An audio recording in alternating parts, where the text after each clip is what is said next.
नमस्कार। धूमिल पांडुलिपि में आप सबका स्वागत है। भोली बिसरी कहानी में आज सुनिए मालती जोशी जी की कहानी मुट्ठी भर खुशियाँ। स्टेशन पर उतरकर गायत्री ने चौकस नजरों से इधर उधर देखा और फिर उसे एकाएक खुद पर ही हंसी आ गई। अरे भला उसे कौन लेने आता आज? किसी को उसके आने की खबर भी है? सब कुछ जानते हुए भी मन थोड़ा उदास होया। कोई स्टेशन पर रिसीव करता है तो अच्छा लगता है, मन को थोड़ा बल मिलता है कि चलो अपने आने से सामने वाला खुश तो हुआ है। वैसे उसने स्वयं ही इस बार सोचा था कि इस तरह अचानक पहुंचकर गिरीश को, वीना को सुखद आश्चर्य में डाल देगी। कल शाम की डाक से ही गिरीश का पत्र मिला था कि उसका प्रमोशन हो गया। पहले तो तार करने की सोची, फिर ख्याल आया कि तार तो सभी कर लेते हैं, वह तो स्वयं जाकर अपने छुटकू को आशीर्वाद देगी। वह सिर्फ उसकी दीदी ही तो नहीं है, अम्मा और बाबूजी की भूमिका भी तो उसे ही निभानी है। गिरीश देखेगा तो दौड़ कर लिपट जाएगा। वीना से कहेगा, देखो मैंने कहा था ना, दीदी का मन नहीं मानेगा, पत्र पहुंचने भर की देर है, खुद चली आएंगी। और उस एक वाक्य के साथ रास्ते की सारी थकान उतर जाएगी। रिक्शे से में बैठकर घर की ओर जाते हुए वह यही सोच रही थी। एक अव्यक्त उत्कंठा से उसका मन बल्लियों सा उछल रहा था। घर के सामने रिक्शा रुकते ही उसने बड़ी आशा से ऊपर देखा, पर रविवार की सुबह घर सोया पड़ा था। उसके कहने पर ड्राइवर ने एक दो बार हॉर्न भी दिया। गायत्री ने सोचा था कि हॉर्न सुनते ही घर में हलचल मच जाएगी, बच्चे उछलते हुए सीढ़ियां उतरेंगे और झूल जाएंगे। गिरीश दौड़ा दौड़ा आएगा और उसके हाथ से सामान ले लेगा, पर वैसा कुछ नहीं हुआ। आस पास के घरों की खिड़कियों से दो चार चेहरे झांके और फिर सब कुछ सामान्य हो गया। निराश हो वह नीचे उतरी, पैसे चुकाए और फिर सूटकेस उठाकर बोझिल कदमों से सीढ़ियां चढ़ने लगी। उसका उत्साह एकदम आधा रह गया था। घंटी बजाने के बाद भी कुछ देर प्रतीक्षा में खड़ा रहना पड़ा। फिर चप्पलों का घिसटना सुनाई दिया। वीना का इस तरह पैर घसीटकर चलना उसे इतना बुरा लगता है। बड़ी जल्दी आ गए तुम, बोल्ट खोलते हुए वीना ने कहना शुरू किया, पर सामने गायत्री को देखते ही शब्द जैसे उसके मुंह में जम गए। बड़ी देर बाद वह बोल पाई, दीदी आप? फीका सा हंस दी गायत्री और अंदर चली आई। वह ड्राइंग रूम के दरवाजे तक पहुंच चुकी थी। तब वीना को होश आया। दौड़कर उसने सूटकेस ले लिया। ड्राइंग रूम में बेतरतीब रखे सोफे पर गायत्री निढाल होकर लेट गई। 8 घंटे की कष्टकर यात्रा उसे एकदम पस्त कर गई थी। कल झांसी तक उसे खड़े खड़े आना पड़ा था। पैर तो एकदम जवाब दे गए थे। चाय लेंगी ना दीदी आप? वीना ने दरवाजे में खड़े होकर पूछा तो उसे गुस्सा चढ़ाया। भला यह भी कोई पूछने की बात है? बना दोगी तो ले लूंगी, उसने बुरा सा मुंह बनाकर कहा। तब जाकर वीना को अपनी भूल का एहसास हुआ। स्वर को यथाशक्ति विनम्र बनाकर बोली, मेरा मतलब था पहले ब्रश करेंगी? गायत्री ने कोई जवाब नहीं दिया। उसी तरह आंखें मूंद कर चुपचाप लेटी रही। वीना चाय बनाने चली गई। गिरीश जागा नहीं अभी तक? चाय पीते हुए उसने पूछा। जी वे जरा बाहर निकल गए हैं। और बच्चे भी? दरअसल ये बच्चों को ही छोड़ने गए हुए हैं। मालवीय नगर में मेरी एक कजिन रहती है, कभी कभार छुट्टी में बच्चे उसके यहाँ चले जाते हैं। गायत्री को लगा पता नहीं किस मुहूर्त में घर से निकली थी। हर कदम पर हताश होना पड़ रहा है। बच्चों को वापस बुलवाने का प्रस्ताव उसके होठों तक आकर रुक गया। क्या पता इसे बच्चे पसंद करें या ना करें। नीचे स्कूटर की आवाज़ सुनाई दी और वह अपना आलस झाड़कर उठ बैठी। सोचा था दरवाज़ा खोलकर उसे चकित कर देगी। तब तक वीना दौड़कर बाहर पहुंच गई थी। दीदी आई है, दरवाज़ा खोलते हुए उसने बताया। एकदम कैसे? गिरीश ने फुसफुसाकर पूछा। मुझे क्या पता, वीना बोली। खिड़की से सब कुछ देख सुन लिया था गायत्री ने, पर वह बड़ी शांत मुद्रा में सोफे पर आकर बैठ गई। गिरीश भी अंदर आया। तब तक वह चेहरे का असमंजस पहुंच चुका था। आते ही उसने दीदी के पांव छुए। तब गायत्री को याद आया कि वीना ने उसके पांव नहीं छुए थे। अचानक पहुंचकर उसने इतना बौछक्का कर दिया था कि को भी साधारण शिष्टाचार भी वह भूल गई थी। और सुनाओ दीदी, क्या हाल चाल है? वहीं सोफे पर दीदी की बगल में बैठकर गिरीश ने पूछा। हमारे क्या हाल चाल होंगे, वही रूटीन लाइफ चल रही है। कल की डाक से तुम्हारी खुशखबरी मिली, बस इसलिए चली आई, सोचा खुद चलकर आशीर्वाद दे आऊं। वंडरफुल दीदी, यह हुई ना बात। अरे कॉन्ग्रेचुलेशन करने वाले तो बहुत हैं, पर आशीर्वाद देने वाली तो बस हमारी महामहिम दीदी ही हैं। दीदी के कंधे पर अपना गाल रगड़ते हुए गिरीश ने कहा। गायत्री भीतर से पुलकित हुई। बस बस इसी एक वाक्य के लिए तो वह इतना कष्ट, इतना खर्च झेलकर ग्वालियर से यहाँ तक आई है। गिरीश के मनोभावों का प्रतिबिंब वीना की आंखों में देखने की आशा से उसने सिर उठाया तो देखा वह गोल गोल आंखें घुमाकर गिरीश को कुछ इशारे किए जा रही है और एक हाथ उठाकर वह उसे बराबर आश्वस्त कर रहा है। उसे यूं घूरते हुए वीना ने देख लिया तो और दोनों ही सकपका गए। अपनी घबराहट छिपाने के लिए कमरे में इधर उधर नजरें घुमाती हुई गायत्री ने कहा, गिरीश तुमने तो सिर्फ प्रमोशन का लिखा था, तुम्हारा ट्रांसफर तो नहीं हुआ। कमरा ऐसा बिखरा बिखरा सा लग रहा है। दरअसल बात यह है दीदी, गिरीश ने एक एक शब्द चबाकर कहना शुरू किया, आज शाम को हम लोग एक पार्टी कर रहे हैं। अरे वाह, तब तो मैं बड़े मौके पर आ गई। गायत्री ने उत्साह में भरकर कहा, बताओ भाई क्या क्या करना है। आराम तो अब रात को ही करेंगे, एक आध डिश हम अपनी पसंद की भी बनाएंगे। वैसे तुम लोगों का क्या प्लान है,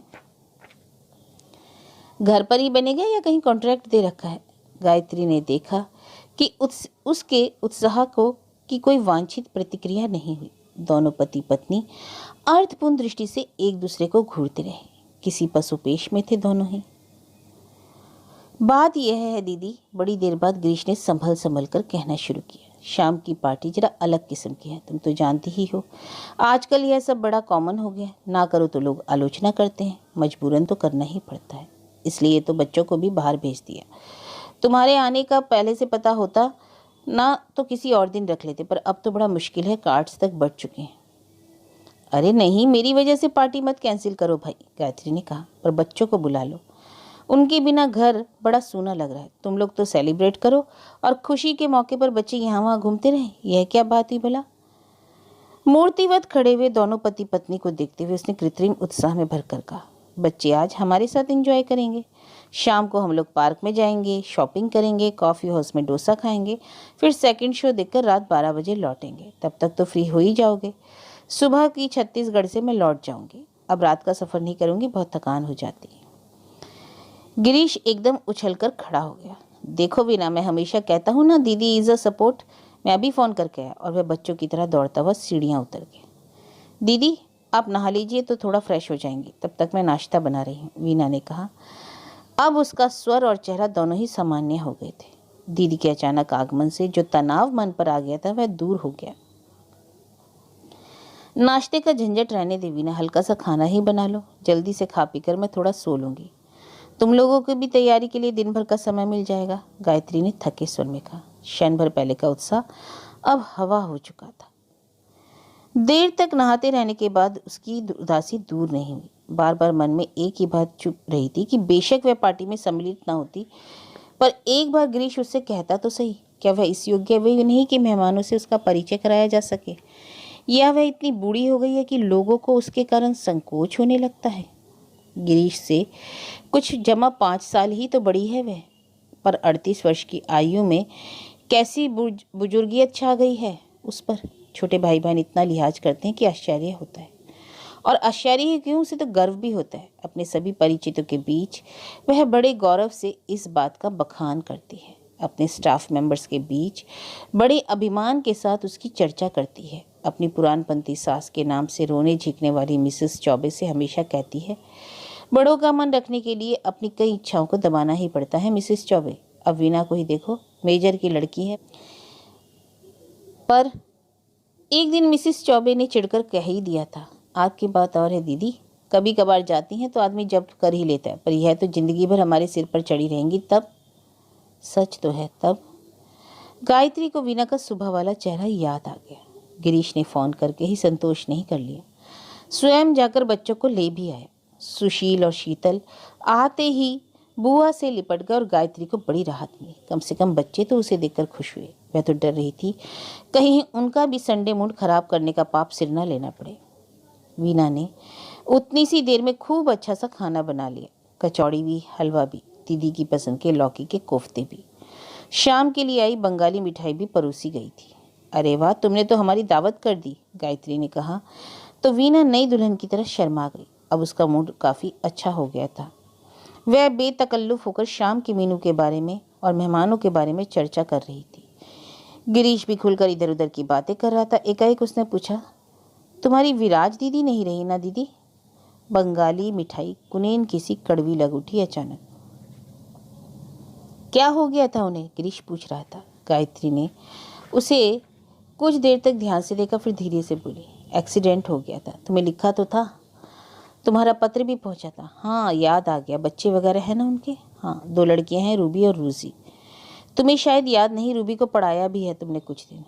ओ यह सब तो काफ़ी बड़ी हो गई होगी। पार्ट 1 किया है इस वर्ष। परीक्षा के दिनों में मेरे पास ही थी दोनों। ठीक उन्हीं दिनों तो उनकी माँ की डेथ हुई थी। आपके और उनके बड़े अच्छे टर्म्स थे ना दीदी? वीना पूछ रही थी। गायत्री ने आश्चर्य में भरकर फिर एक बार गिरीश को देखा। क्या सचमुच इसने वीना को कुछ भी नहीं बताया, या उनके दाम्पत्य जीवन में इन गैर जरूरी बातों के लिए समय ही न रहा हो? और उनके पति, क्या नाम है मिस्टर कुमार, वे कहाँ हैं आजकल? कहीं जम गए हैं या वही पुराना टूरिंग जॉब चल रहा है? जॉब तो वही है, पर बच्चों को भाई भाभी के पास आगरा छोड़ा हुआ है आजकल। सुना है दशहरे पर अपने ही रिश्ते की एक बाल विधवा से शादी कर रहे हैं। कहते कहते आवाज उसके गले में फंस सी गई। So early? गिरीश और वीना दोनों आश्चर्य में भर से गए। उनकी प्रतिक्रिया पर गायत्री को विशेष आश्चर्य नहीं हुआ। वह सारी टीका टिप्पणी चुपचाप बैठी सुनती रही। इन सब बातों को सुनते सुनते उनके कान पक गए हैं। सभी जगह पर यह समाचार एक धमाका उत्पन्न करता है और फिर तुरंत ही धुआंधार आलोचना शुरू हो जाती है। हर बार वह ईश्वर को धन्यवाद देती है कि इस सनसनीखेज नाटक की खलनायिका वह नहीं है, नहीं तो कसर ही क्या रह गई थी। दीदी, आप बहुत थक गई हैं, थोड़ा सा सो लीजिए। उसे गुमसुम देखकर वीना ने ममता भरा आग्रह किया। गिरीश ने फुर्ती से उठकर बच्चों वाले कमरे में उसका बिस्तर लगा दिया और अपने हाथ से मच्छरदानी ठीक की बच्चों को जबरदस्ती बाहर खींच कर ले आया। अब सोने के अतिरिक्त कोई चारा ही ना था। लेकिन कमरे का एकांत उसे काटने लगा। पता नहीं आजकल उसे क्या हो गया है, हर समय लोगों से घिरी रहना चाहती है। जरा अकेले पड़ते ही मन टूटने लगता है। पिछले महीने तो गीता को पत्र भी डाल दिया कि आशीष मनीष को मेरे पास छोड़ दो। वह शायद तैयार भी हो जाती, पर उसकी सास भला पोतों को आंखों से दूर होने देती। फिर गार्गी को लिखा कि पश्चिम का वातावरण लड़कियों के योग्य नहीं है। नवीन को चाहे तुम अपने पास रखो, पर नूतन को किसी के साथ यहाँ मेरे पास भेज दो। तो गार्गी ने उत्तर में लिखा था, दीदी हमें कौन यहाँ अमेरिका में जिंदगी भर रहना है, सिर्फ 5 साल की ही तो बात है, फिर तो अपने महान देश में लौटना ही है। नूतन के जीवन में फिर कभी यह संयोग ना बना तो जिंदगी भर हमें कोसेगी। अब यहाँ से सुशील या शीतल को साथ ले जाने का प्रस्ताव मन में लेकर आई थी, पर हिम्मत ही नहीं पड़ रही। बच्चे यहाँ जिस तरह का जीवन उपभोग कर रहे थे वह उसके यहाँ कहाँ संभव था। वीना ही इसके लिए क्यों तैयार होगी? बहनों की अस्वीकृति को तो उसने चुपचाप झेल लिया, पर वीना अगर इनकार कर देगी तो बहुत अपमानित अनुभव करेगी वह। अप्रैल में विराज की दोनों लड़कियां उसके यहाँ आ गईं। रूबी की परीक्षा तो मई के अंत तक खिंच गई थी। छुट्टियों में कहीं जाना नहीं हो पाया, पर बुरा नहीं लगा था। दिन कैसे बीत गए पता ही नहीं चला। किसी के लिए जल्दी घर लौटना, सुबह शाम खाना बनाना, नाश्ता तैयार करना और सोते समय जबरदस्ती दूध पिलाना। सुबह सवेरे सब इसी घर में रहकर पड़े थे, पर तब यह सब करने के लिए माँ थी। वह तो सिर्फ कमाने भर की हकदार थी। गार्गी गीता की शादी हुई, गिरीश नौकरी में आ गया और माँ ने आंखें मूंद ली, जैसे उनका कर्तव्य समाप्त हो गया। अपने सब कर्तव्यों से निपटने की इतनी जल्दी थी उन्हें कि गीता के 18 भी ना पूरे करने दिए, पर गायत्री की किसी को चिंता नहीं थी। माँ जीवित रहती तो शायद उनकी जिद के कारण गायत्री की भी शादी हो जाती, पर 28 वर्ष की अल्प आयु में उसे घर की बड़ी बूढ़ी बनाकर माँ चली गई। तब से वह निपट अकेलापन ही उसके हिस्से में आया है। गीता वहाँ पास ही में शिवपुरी में ब्याही है, पर बड़ी बहन है वह, इसलिए बार बार वहाँ जाना तो दूर, वहाँ का पानी पीना भी उसके लिए पाप है। गार्गी के घर का वातावरण उतना दकियानुसी नहीं है, पर वह स्वयं इतनी दूर जाकर बस गई, ले देकर एक गिरीश का ही घर रह गया। पर छुट्टियों में अक्सर वीना की बच्चों को लेकर वह माँ के पास चली जाती है। गायत्री फिर अकेली पड़ जाती है। विराज जरूर अपनी थी। पूर्व जन्म के किसी संयोग से ही वह आंख मिली थी, नहीं तो स्टाफ में इतनी टीचर्स थी, पर हर एक के मन में थोड़े ही मिल पाता है। बहनों के बिछों का दुख, माँ के देहांत का शोक उसने विराज के बल पर ही झेला था। उसने और उसकी फूल सी दोनों बेटियों ने ही उसे उबार लिया। कुमार साहब अक्सर बाहर रहते, इसलिए वक्त बेवक्त कुछ देखना नहीं पड़ता, जब मन करता वहाँ पहुँच जाती। हमेशा हंसती मुस्कुराती विराज को काल कितनी क्रूरता से उठा ले गया अब भी याद आता है तो दिल दहल उठता है। मृत्यु उसने पिता की भी देखी थी, पर वे बीमारी से इतने जर्जर हो चुके थे कि उनकी मृत्यु सभी को त्राण दे गई थी। माँ भी शायद मन से तो कब की मर चुकी थी, शरीर घिसट रहा था, सो एक दिन वह भी समाप्त हो गया। लेकिन विराज, उफ, उसके पति के रिश्तेदारों के आने तक वह किसी तरह संभाले रही। उसने लड़कियों को अपने घर के पास फटकने तक न दिया था। परीक्षा के बाद जाने से पहले जब सूने घर में सामान समेटने के लिए पांव रखा तो लड़कियों से लिपटकर वह स्वयं भी इतना रोई जैसे विराज की अर्थी अभी अभी उठी हो। अकेलेपन का वह भयानक एहसास उस दिन पहली बार हुआ। जुलाई में विराज के कुछ क्लेम्स लेने के लिए कुमार साहब आए थे। उसने उन्हें खाने के लिए घर पर आमंत्रित कर लिया। पुराने संबंधों की खातिर इतना तो करना था। चलते समय फिर कितना विचित्र प्रस्ताव रखा था विराज के पति ने। वह तो सन्न रह गई थी। रोष से तमतमा गया था उसका चेहरा। तमक कर बोली, उसकी चिता तो ठंडी हो जाने देते आप। यही सोच लीजिए कि उसकी जगह आप ही अचानक चले जाते तो क्या वह ऐसा दुस्साहस कर पाती? आप गलत जगह आ गए हैं कुमार साहब। आप उसके साथ विश्वासघात कर सकते हैं, मैं नहीं। उससे कुछ जवाब नहीं बन पड़ा, चुपचाप उठकर चले गए। रूबी का रिजल्ट आया तो गायत्री ने ही तार द्वारा उसे सूचित किया था। उसे ही सबसे ज़्यादा चिंता थी उसकी, पर 2 शब्दों का धन्यवाद पत्र भी नहीं आया। लगा जैसे इतने किए किराए पर पानी फिर गया। अगस्त के शुरू में एक दिन मिसेस खोसला ने स्कूल में बताया कि रूबी आई है सर्टिफिकेट शादी लेने के लिए। गायत्री का राखी के लिए बाहर जाने का अंदेशा था, इसलिए मिसेस खोसला के यहाँ ठहर गई। बहुत अपमान लगा उसे। स्कूल से छूटकर सीधे मिसेस खोसला के घर गई और उसे लिवा लाई। गायत्री को मना कर दे, इतना साहस रूबी में नहीं था। डैडी ने मना किया था यहाँ आने के लिए। घर पहुँचते ही गायत्री शुरू हो गई।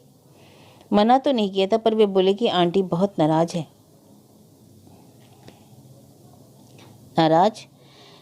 नाराज अगर हूँ भी तो तुमसे तो मेरी कोई लड़ाई नहीं, फिर वहाँ क्यों रुकी तुम? एक वही घर मिला तुम्हें रुकने के लिए? उनके देवर लोगों की कीर्ति तुमने नहीं सुनी क्या? गायत्री ने धुआंधार डांटना शुरू किया। रूबी चुपचाप सिर झुकाए सुनती रही। रात सोते समय उसने धीरे से कहा, आंटी आप डैडी पर बेवजह नाराज हो गई। दरअसल वह सजेशन मेरा था। क्या? इस तरह चौंकिए नहीं आप, मैं सच कह रही हूँ। डैडी एकदम अकेले पड़ गए हैं। पहले भी टूर पर ही रहा करते थे, पर तब लौटने के लिए घर तो होता था। अब तो रोजी को हॉस्टल में डाल दिया है।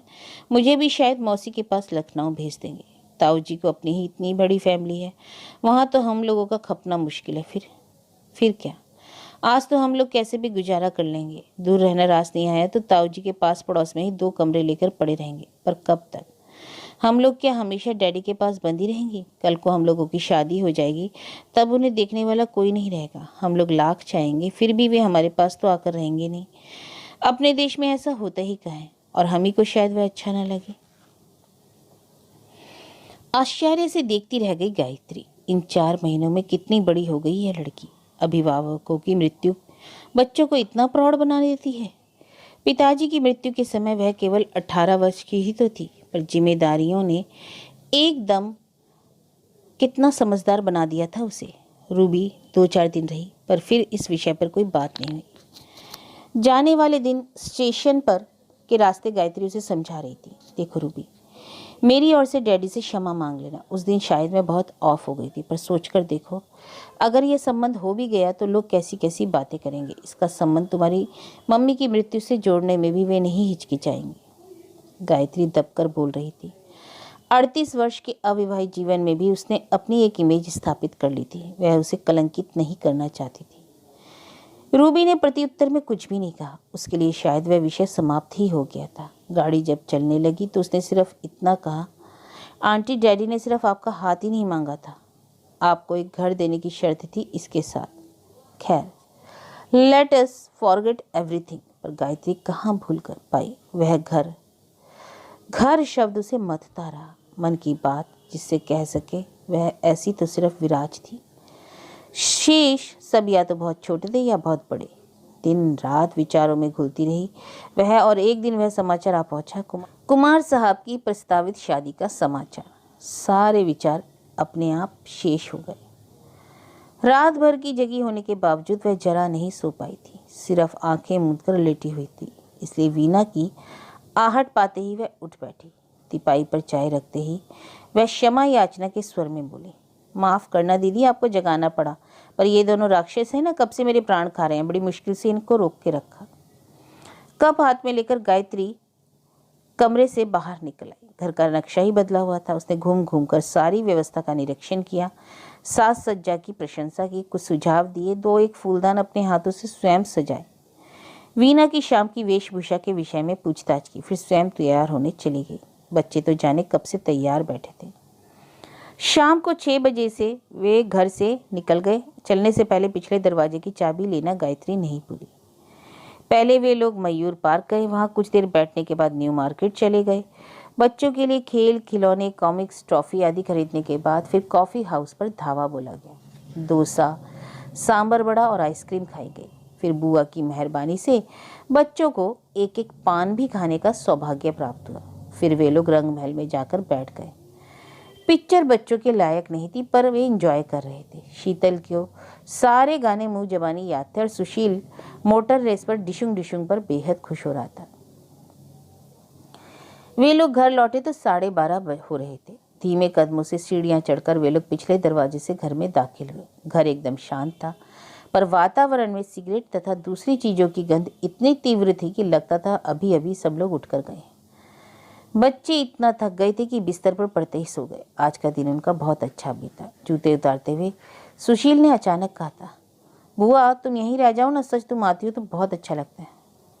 अभी नहीं, पेंशन के बाद रहेंगी, है ना बुआ? शीतल ने भोलेपन से पूछा। पेंशन? 8 साल की लड़की के मुंह से यह शब्द उसे अजीब सा लगा। उसके गालों पर एक चपत लगाते हुए उसने कहा, जानती भी है पेंशन क्या होता है? मैं पेंशन लूंगी तब तक तो तू ससुराल पहुंच जाएगी, पर पेंशन के बाद हमारे ही यहाँ रहोगी ना, मम्मी कह रही थी। बच्चों के सो जाने के बाद भी वह बड़ी देर तक सोचती रही कि उसकी पेंशन की बात आज किस संदर्भ में उठी होगी। क्या वीना के मन में अभी से उसकी रिटायरमेंट का खौफ बैठ गया है? क्या वह इतनी बूढ़ी हो गई है उसकी पेंशन की चर्चा होने लगी? और सच भी तो है, पेंशन के बाद रहने के लिए दूसरी ठौरी कहाँ है? वह तो खुद ही अक्सर कहती है ग्रीस से, भैया रे अपने बंगले में कुठरिया मेरे नाम की भी बनवाना, मैं उसी में पड़े पड़े तुम्हारे नाती पोती खिलाया करूंगी। कैसा दयनीय वक्तव्य है यह उसका। जीवन भर सबके लिए खटने के बाद यही असहायता उसके हिस्से में आई। दूर कहीं घड़ी का अलार्म सुनाई दिया और उसकी आंखें खुल गई। कलाई घड़ी में देखा 5 बज रहे थे। अभी उठ जाती तो शायद छत्तीसगढ़ एक्सप्रेस आराम से मिल जाती, पर थके हारे घर को मीठी नींद से जगाना उसे अच्छा नहीं लगा।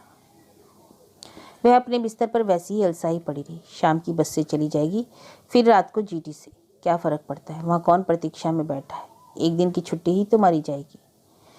धूप जब घर खूब फैल गई तो घर में कुछ हल्की सी हलचल शुरू हुई। तभी वह कमरे से बाहर आई। वीना उठ गई थी, बिखरे घर को समेट रही थी।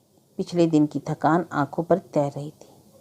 आपकी ट्रेन छूट गई ना दीदी? वीना ने कहा। मैं अलार्म लगाकर सोई थी, पर आप इतनी देर से सोई थी कि जगाने की इच्छा ही नहीं हुई। वैसे भी कल पूरा दिन इतनी हड़बड़ाहट में बीता कि आपके पास 2 मिनट ढंग से बैठ भी ना पाई थी। कैसा रहा कल का कार्यक्रम?